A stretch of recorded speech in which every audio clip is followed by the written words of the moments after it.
Tradición que se comparte durante décadas. Taragüí es parte de las costumbres de miles de personas, una hierba con historia, calidad y sabor auténtico. Cuando eliges Taragüí, eliges una tradición. Encuéntrala en supermercados, almacenes y en los comercios de la región de Magallanes. Se lo recordamos aquí en el Buenos Días Región, el matinal de Polar Comunicaciones. La semana pasada estuvimos realizando un concurso en redes sociales. 2 mujeres resultaron ganadoras tanto en Facebook como en Instagram, en el sorteo que se realizó el día viernes. Y anoche publicamos la segunda parte del sorteo. Nuevamente habrá una oportunidad. Visite nuestra página de Facebook Radio Polar, visite nuestra página de Instagram Polar Comunicaciones. Hay 2 sorteos en paralelo, 2 nuevas oportunidades para poder ganar. Ahora hay mucho más tiempo para poder participar porque este nuevo sorteo, esta nueva edición va a estar hasta el día 13 de junio, el próximo viernes. Al finalizar el matinal vamos a estar entregando los resultados. Vamos a aprovechar de comentarles cómo se encuentra nuestra ciudad en estos instantes. Siendo las 8 de la mañana con 37 minutos, tenemos 3 grados de temperatura, sensación térmica de menos 5 grados, heladita mañana de día miércoles. Así se encuentra Punta Arenas para este día 4 de junio. Vamos a estar conversando en estos instantes junto con Ricardo Hernández Kremaski, presidente regional de Evópoli. Nos visita en el Buenos Días Región. La última vez que estuvimos conversando con él fue exactamente el día viernes 2 de mayo y fue el día que nos interrumpió ahí la alarma del sistema SAE y todo lo demás, así que esperamos ahora poder estar en el bloque completo. ¿Cómo está, Ricardo? Buen día, Christopher. Buen día también a todos los auditores y televidentes de Radio Polar. Y hubo una segunda oportunidad que no se pudo llevar a cabo, que fue un día, no me acuerdo el día exacto, a las 8:30, el día que se cortó la luz. ¿Verdad? Así que fueron 2, espero que claro. esta tercera oportunidad no ocurra nada y no ser un agente que genera caos. Qué bueno poder contar con su presencia. Ha estado bastante movido el tema político, sobre todo, más allá del tema de cómo se configura este tablero de ajedrez, ha estado muy entretenido también desde el punto de vista de las frases, de las cuñas, de qué ha dicho este candidato, de qué ha dicho el otro candidato, de cómo también se vive el tema de las encuestas, semana tras semana. Algunas se toman un poco más de tiempo, como lo del tema de Pulso Ciudadano, KM semanal. Varios temas que quiero aprovechar de revisar en torno a ese contexto. Quiero partir por encuestas. ¿Qué opinión tiene en torno a el tema de las encuestas? ¿Es una fotografía del momento? ¿Es algo que sirve precisamente como para poder plantear un programa de país? ¿Es algo en lo que hay que tomarle mucha importancia? ¿Cómo lo toman desde la candidatura de Evelyn Matei? Y mira, en primer lugar, hay algo muy claro en todas las encuestas. Desde hace 1 año y medio, Evelyn Matei lidera todas las encuestas. Después hay modificaciones en el segundo, tercer, cuarto lugar y todo lo demás. Obviamente las encuestas es un factor. También hay otro factor que es el factor calle, redes sociales. Y también el que uno nota cuando conversa también con algunas personas, ven la campaña o pre-campaña, mejor dicho, técnicamente, y también uno entrega insumos al equipo que está en Santiago, al propio partido, a las directivas nacionales, para que se tomen en consideraciones algunas cosas. Yo creo que existía mucho temor de no participar en la primaria, pero si vamos a los hechos concretos, que ya quedan pocas semanas para la primaria, el hecho que no estemos participando con Evelyn Matei o como Chile Vamos en una primaria legal no ha hecho para nada que el foco de atención siga siendo ella. Cuando nosotros y muchos pensamos que se iba a centrar todo en los candidatos que participen de esta primaria, y no ha sido así. O sea, si vamos en interacciones o en noticias o en declaraciones, como tú bien decías, Evelyn Matei todo el día está activa, incluso el gobierno se ha dedicado fuertemente a contestarle, que eso a mí me ha llamado mucho la atención. Obviamente es una estrategia política, hay que, entre comillas, pegarle al que va punteando, y en ese sentido es un poco lo que hace el gobierno con Aysén Echeverri, con parlamentarios oficialistas, o el propio presidente, que igual Evelyn durante las últimas horas le contestó respecto a un cuestionamiento que él hizo a una acción que cometió ella en su momento. Entonces yo creo que ya está totalmente posicionada. Ahora nuestro trabajo es desplegar los equipos, las ideas, y yo creo que posterior a esta primaria legal va a haber un despliegue más importante y posicionamiento de ideas y proyectos más claros que están en esta construcción del plan de gobierno. ¿Qué es lo que diferencia a Evelyn Matei en diferencia capaz de José Antonio Kast en lo que respecta a una consolidación de una carrera presidencial? Si bien es cierto, viene de una experiencia más reciente José Antonio Kast en esta elección presidencial que disputó con Gabriel Boric. Muchos dicen también que se ha podido acercar en algunos momentos o no en lo que es las encuestas. Republicanos capaz tenga otra lectura del tema de las encuestas. ¿Qué es lo que hace capaz diferente en esta oportunidad de Evelyn Matei en ese aspecto capaz, en diferencia de José Antonio Kast? Mira, ¿Qué es lo que la consolida? ¿Qué es lo que la consolida? Uno, la experiencia que la ha tenido como ministra, senadora, alcaldesa. Por otra parte, los equipos técnicos que también la acompañan, que es una cosa que yo creo que le afectó fuertemente a Kaiser en su momento y por eso de a poco se ha ido desinflando, digámoslo así, más vulgarmente, dado que no hay un paraguas, un equipo de personas que le den soporte a las ideas, soporte técnico, soporte administrativo, a las ideas que se están planteando, porque tampoco existe esa experiencia previa. Mientras, si vamos al comando de Evelyn Matei, observamos que hay voceros, que algunos son parlamentarios, otros exministros, ex autoridades, que lo han hecho bastante bien.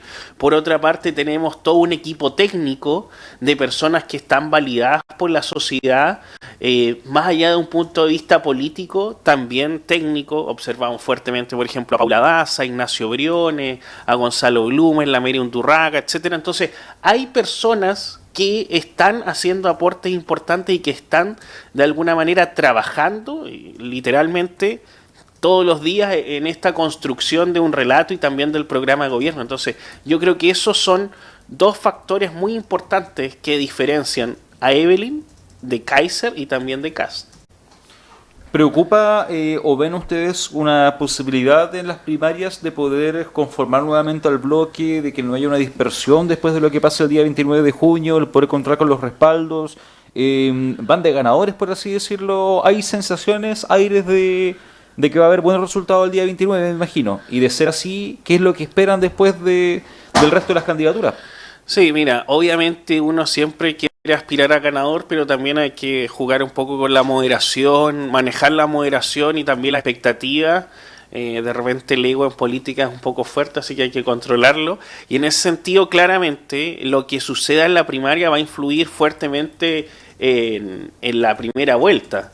O sea, no es lo mismo que tengamos que competir con el oficialismo contra una Janet Jara o contra una Carolina Toá. Y en ese sentido, si observamos desde afuera lo que va a ser esta primaria, como que ninguno de los candidatos, Carolina Toá, Janet Jara ni Winter capaz un poco más, quieren ser los abanderados del relato o de la herencia del gobierno de Gabriel Boric. Todo lo contrario, Carolina Toá dice no somos continuidad, Janet Jara también marca posiciones bastante alejadas o se siente fuera de esta administración cuando estuvo más de 3 años como ministra, o Carolina Toá, que estuvo liderando temas de seguridad. Se me olvidaba Mulet, que también está en la primaria, que el otro día entre comillas, le mandó una repasada a Carolina Toá, que está dando ideas respecto al tema de seguridad, y Carolina Toá, aparte de una mala gestión, hizo el ridículo en temas de seguridad, no sé si recuerda parlante que estaba en la frontera en el norte que decía, por favor no ingresa al territorio chileno, y se esperaba que con ese tipo de acciones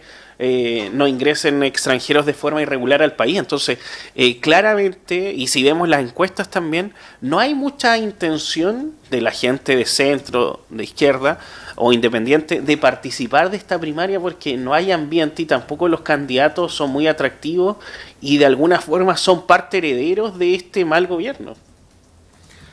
¿Qué es lo que esperan también o qué ajustes están viendo en la candidatura de Evelyn Matei respecto al tema comunicacional? Si bien es cierto, lo conversábamos acá junto con Arturo Storaker hace un par de semanas atrás, me decía, cuando hay ciertos temas que despiertan la fibra del candidato, a los medios, a la opinión pública, muchas veces va a esos temas y la misma pasión del candidato lo hace muchas veces tener que hablar más de la cuenta.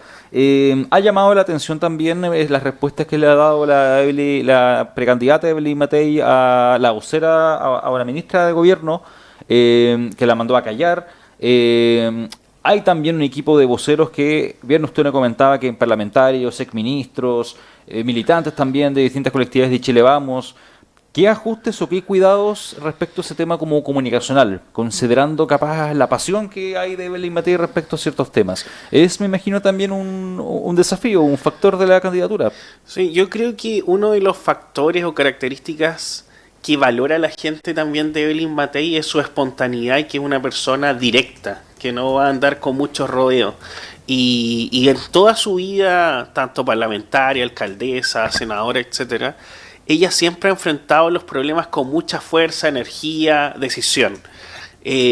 Cosas que hoy día claramente se necesitan porque vamos a tener que tomar como país, digo, decisiones muy importantes en los próximos 4 años que lamentablemente en este periodo no se hicieron.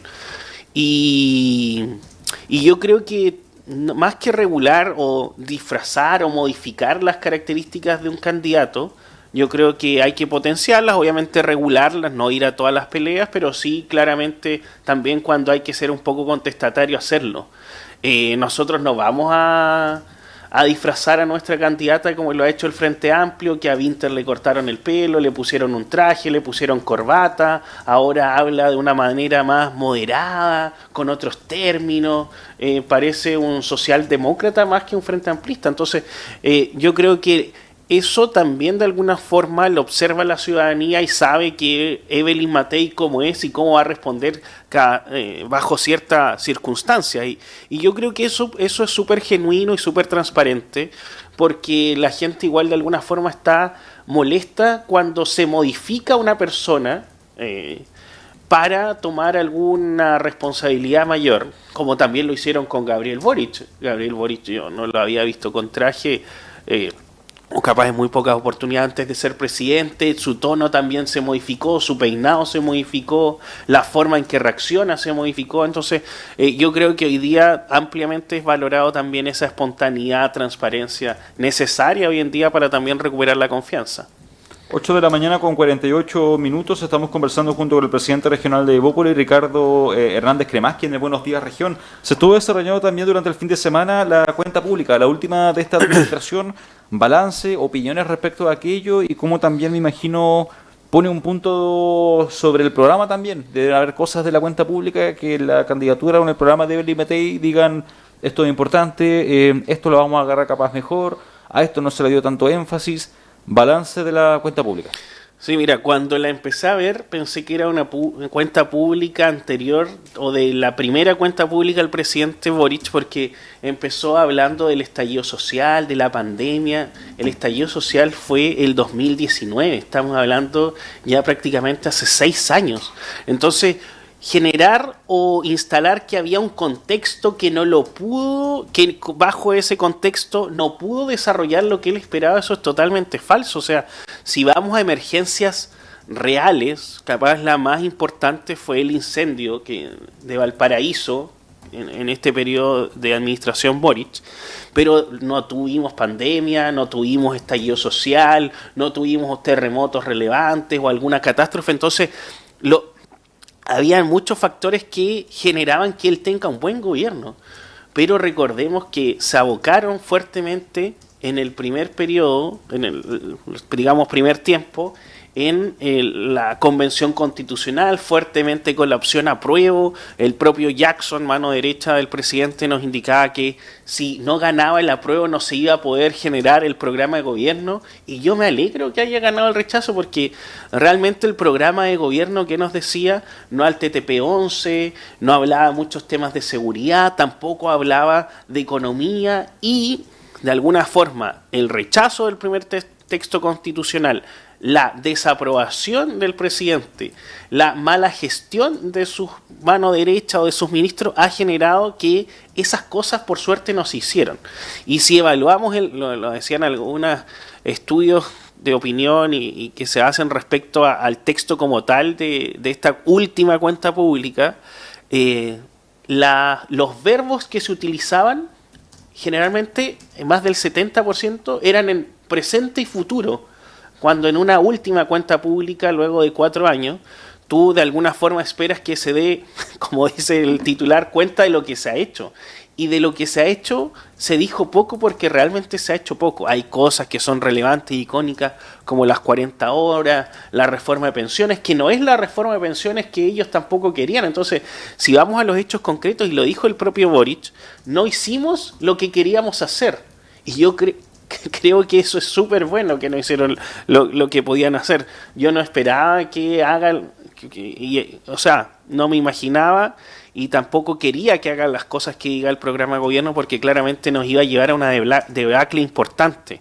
En el texto constitucional 1 incluso recordemos que hablaba que los gobiernos regionales, también las municipalidades, iban a ser autónomas desde el punto de vista financiero y podían endeudarse. Imagínate en el contexto que estamos viviendo ya, donde el endeudamiento del Estado chileno llega sobre el 40%, imagínate si además las municipalidades, que han sido fuertemente cuestionadas por la autonomía y la forma de que algunas han trabajado, y los gobiernos regionales, otro también aspecto muy cuestionado, que le pasaban plata a ciertas fundaciones, que había una cercanía, imagínate si se hubiesen podido endeudar o autofinanciar, esto sería un caos total.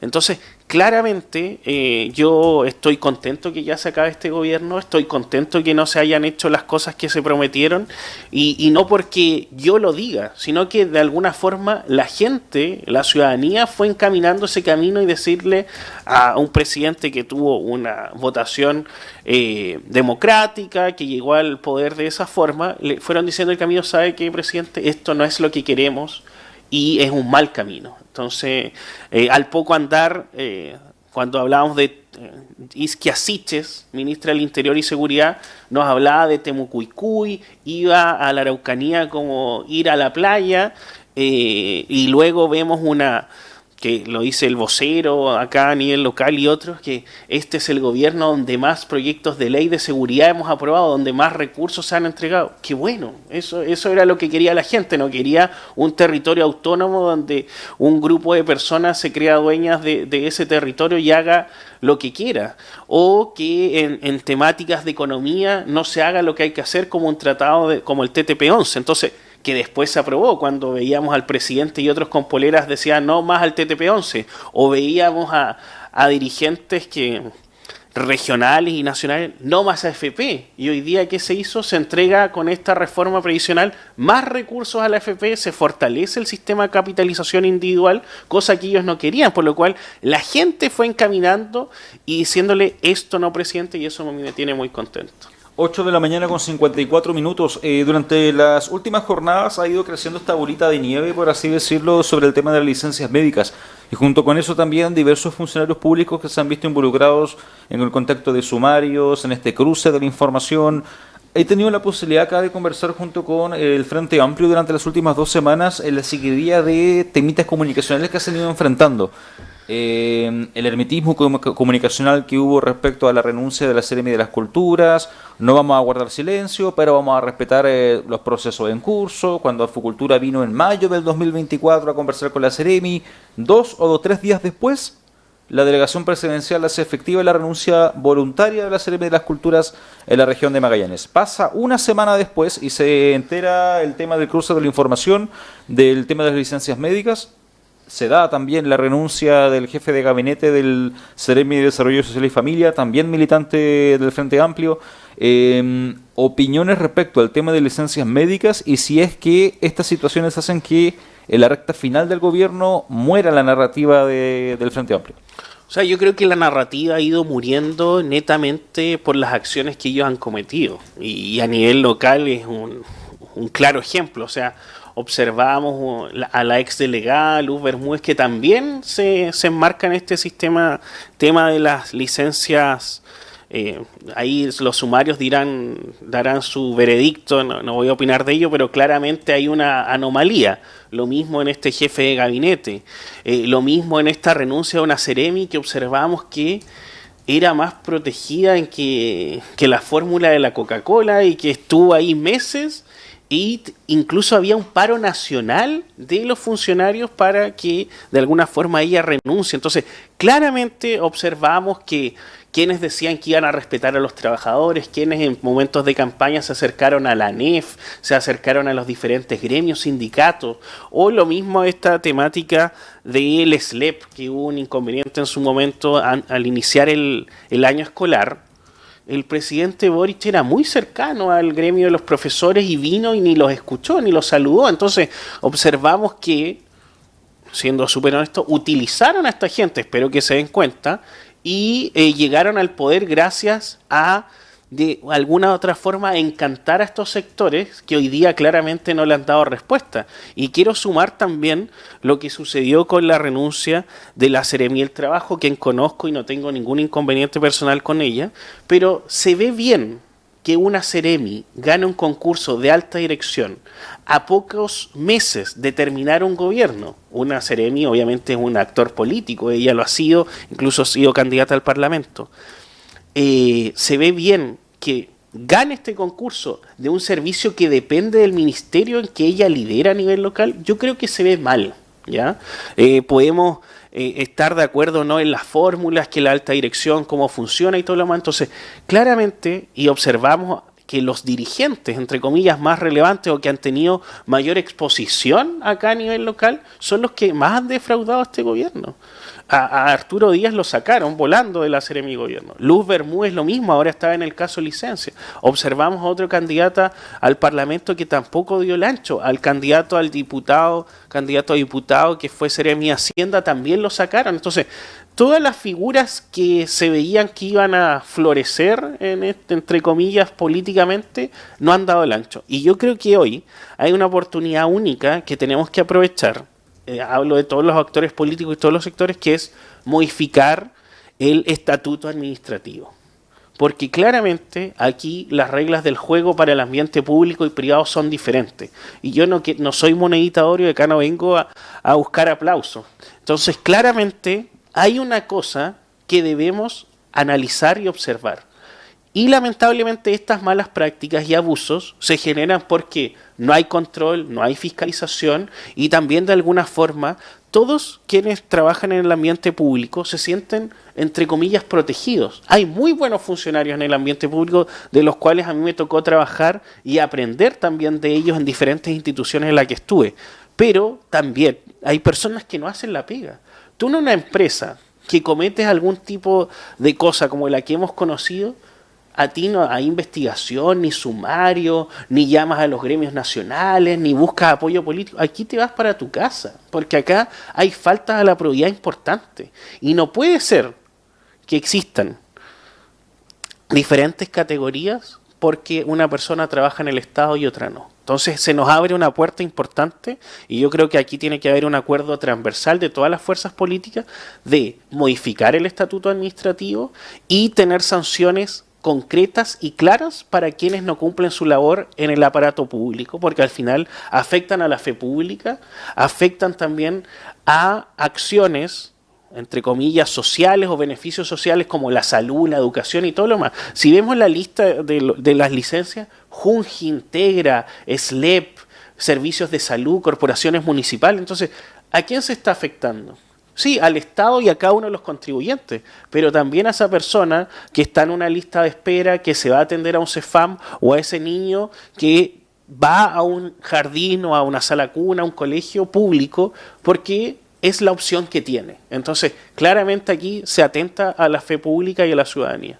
9 de la mañana en punto. Varios temas conversamos esta mañana junto con el presidente regional de Evópoli, Ricardo Hernández Cresmasqui. Conversamos respecto a encuestas presidenciales y cómo se consideran desde el despliegue de la candidatura de Evelyn Matei, primarias a fin de mes, balanza de la cuenta pública también de Gabriel Boric, de la administración, última cuenta pública, y también respecto al tema de las licencias médicas, renuncias en el Frente Amplio Magallanes y cómo eso también ha ido afectando a los diversos líderes de esta colectividad a nivel regional. Ya se me terminó el bloque, pero opinión respecto a lo que ha estado pasando también en el gobierno regional, tema que ha estado desarrollando Alejandro Riquelme Ducci, que está en el seguimiento de Rodolfo Arecheta.